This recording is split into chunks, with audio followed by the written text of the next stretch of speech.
कोई भी कार्यकर्ता जो अभी इस्तीफा दिया है वो अंदर से रोकर इस्तीफा दिया है। तो इस्तीफा आप दे दिए, लेकिन आप भाजपा विरोधी कार्य नहीं करेंगे? तो समय बताएगा, इसलिए कि जब आदमी बोलते हैं ना खाली समय जो है शैतान का। लेकिन बाजार में कुछ तरह की चर्चाएं आ रही हैं कि आप गुटबाजी के शिकार हैं। सिर्फ जिलाध्यक्ष की बात रहती तो हम जिलाध्यक्ष से निपट लेते हैं। करेंगे जो 400 पार का नारा आप ही लोग लगा रहे थे, तो इस बार 400 पार करवाएंगे कि हाथ बदलेगा हालात के नारा के साथ चले जाएंगे? हजारीबाग संसदीय क्षेत्र के एनडीए प्रत्याशी जनता पे पकड़ और भारी मतों से जीतने का उनका दावा, लेकिन इन सब दावों के बीच में जहां वो जनता के बीच अपनी मजबूत पकड़ की बात कर रहे हैं, वहीं उनके लोगों के बीच, उनके कार्यकर्ता, उनके पार्टी के कुछ पदाधिकारियों के बीच उनकी मजबूत पकड़ नहीं दिखती नजर आ रही है। इसी का नजारा है कि बीते कुछ दिन के अंदर में उनके पूर्व जिलाध्यक्ष, पूर्व सांसद प्रतिनिधि, पूर्व जिला कार्य समिति सदस्य के लोगों ने इस्तीफा दे दिया है। और उसी इस्तीफा देने वाले में एक हमारे साथ मौजूद हैं पूर्व सांसद प्रतिनिधि और जिला कार्य समिति सदस्य रविंद्र शर्मा जी। रविंद्र जी, आपका स्वागत है हमारे चैनल में। और हम जानना चाहेंगे कि आखिर आप इतने लंबे समय से भारतीय जनता पार्टी में रहें और एकाएक आज एनडीए प्रत्याशी मैदान में आते हैं, एक दो कार्यक्रम भी आप अटेंड किए थे, उसके बाद एकाएक इस तरह का निर्णय लिया, इस्तीफा दे दिया, क्या वजह रही? भाजपा के सिद्धांतों को देखकर हम लोग, जब हम सेना से रिटायर किए 1993 में, और आते ही उस समय से जो भाजपा का काम कर रहा हूं, बूथ से लेकर के और आज जिला स्तर तक काम किया, और मैं संतुष्ट हूं कि मैंने जो काम किया है उससे मैं संतुष्ट हूं। पता नहीं पार्टी संतुष्ट है या नहीं। यह तो इस बार का जो चुनाव का बिगुल बजा और जिस दिन से प्रत्याशी की घोषणा हुई माननीय मनीष जायसवाल जी की, उस दिन से पार्टी के जिलाध्यक्ष, पार्टी के बाकी पदाधिकारियों का, प्रदेश के पदाधिकारियों का, सब लोगों का जो रवैया रहा वह उससे इतना मायूस हो गया और अपने अंदर आत्मग्लानि सी महसूस होने लगी। जो मेरे जैसा व्यक्ति हमेशा चुनाव में लगातार 4 चुनाव से लगातार किसी न किसी प्रखंड का पूरा कमांड को संभालते थे और कोशिश करते थे कि 100% में अपना रिजल्ट सही दूं, और उसे कार्यकर्ता को बिल्कुल किनारे कर देना वह बिल्कुल गंवारा लग रहा था।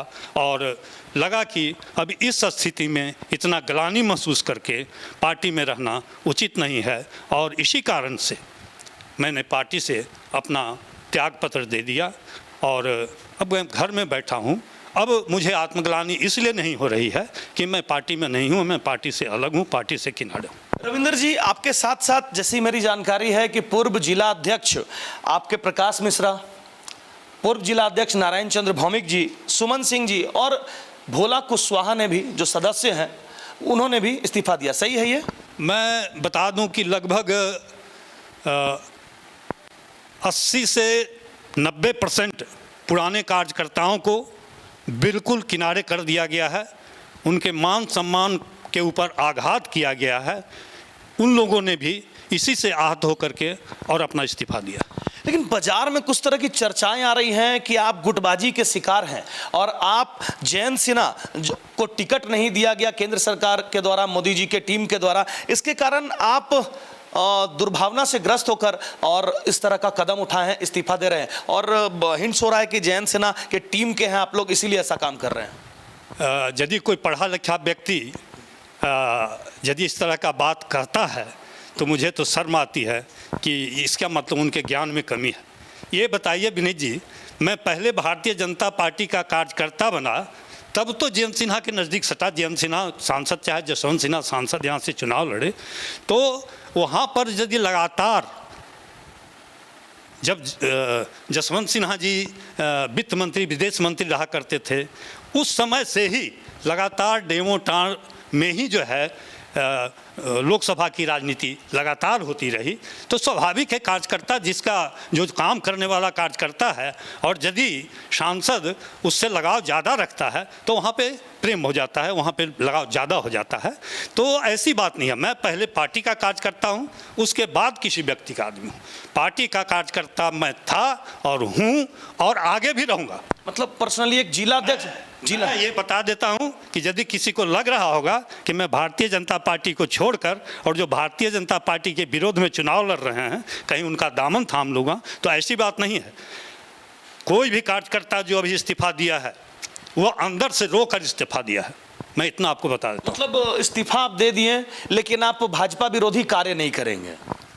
वह तो एनडीए जो आपका प्रत्याशी है यहाँ का, उसके विरोध में आप कार्य नहीं करेंगे? नहीं, वह तो समय बताएगा, इसलिए कि जब आदमी बोलते हैं ना खाली समय जो है शैतान का, तो जब कार्यकर्ता खाली बैठ जाता है तो खाली समय शैतान का, क्या पता कहीं मतलब शैतान आप शैतान भी बन सकते हैं। क्या पता कहीं शैतानी दिमाग जग जाए, अभी तक कोई ऐसी इरादा नहीं। तो आप कह रहे थे कि आप भारतीय जनता पार्टी के मजबूत सिपाही रहे हैं और एक जिला अध्यक्ष से तकरार और उनकी बातें आपको नहीं पची तो आप पार्टी को छोड़ दिए। इतनी बड़ी जिम्मेवारी लोकसभा का आ रही है और आप खुद को कहते हैं खाली दिमाग शैतान का, तो कैसे, किस रूप में देखें इसको? नहीं, सिर्फ जिला अध्यक्ष की बात रहती तो हम जिला अध्यक्ष से निपट लेते हैं।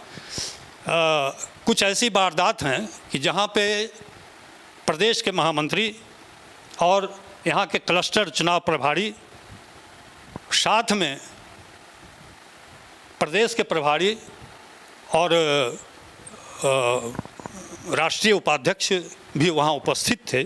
वहाँ पे जिस भाषा का प्रयोग किया गया तो वो भी दो विधानसभा के कार्यकर्ताओं के सामने, तो वह मुझे अच्छा नहीं लगा कि हम लोग वाजपेयी जी और आडवाणी जी के ज़माने में काम किए हुए कार्यकर्ता हैं और वो भी उसी समय के कार्यकर्ता हैं। लेकिन उस दिन जो उन दोनों का मैं बहुत सम्मान करता हूं, लेकिन उस दिन जो उनका बोलने का तरीका था वह भारतीय जनता पार्टी का कार्यकर्ता के अंदर दिखाई नहीं देता। तो इस बार क्या करेंगे? जो 400 पार का नारा आप ही लोग लगा रहे थे, तो इस बार 400 पार करवाएंगे कि हाथ बदलेगा हालात के नारा के साथ चले जाएंगे?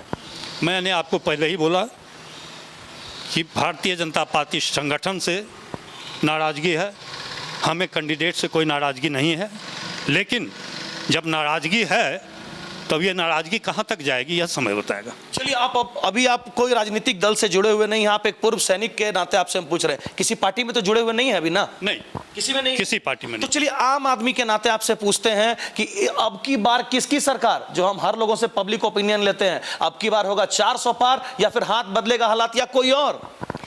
देखिए, मैंने 2004 का चुनाव देखा हूँ, यहाँ बहुत नज़दीक से देखा हूँ कि जब विपक्ष की सभी पार्टियाँ एक होकर चुनाव लड़ती है तो वह चुनाव बहुत तगड़े मुकाबले की चुनाव होती है।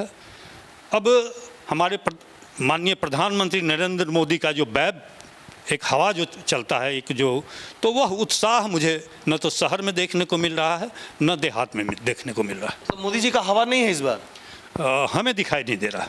अच्छा, तो आप किस हवा में बहेंगे? मोदी जी के हवा में कि विपक्ष को जो आप बता रहे हैं मजबूत, तो किधर जाइएगा? हो सकता है नोटा में हम लोग वोट दें। मतलब आप मोदी जी को नहीं देंगे, कांग्रेस को तो पक्का ही नहीं देंगे, नोटा में दे देंगे लेकिन कांग्रेस को नहीं देंगे? हाँ, यदि वोट देने जाएंगे तो मेरे ख्याल से नोटा में वोट दे देंगे।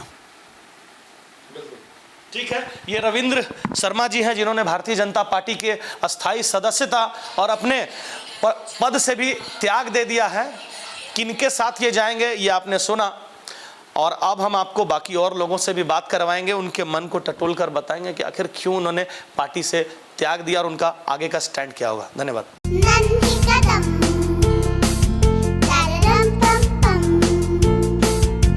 मेरे नन्हे कदम, a play school is nurturing childhood with strong academic foundation. So many extracurricular activities and full of exposure. Awarded as best preschool in Eastern India. Visit your nearest branch, Ranchi, behind Firayalal and Ashok Nagar. In Ramgarh, near Miloni Club, Bicholia, Ramgarh, Kant.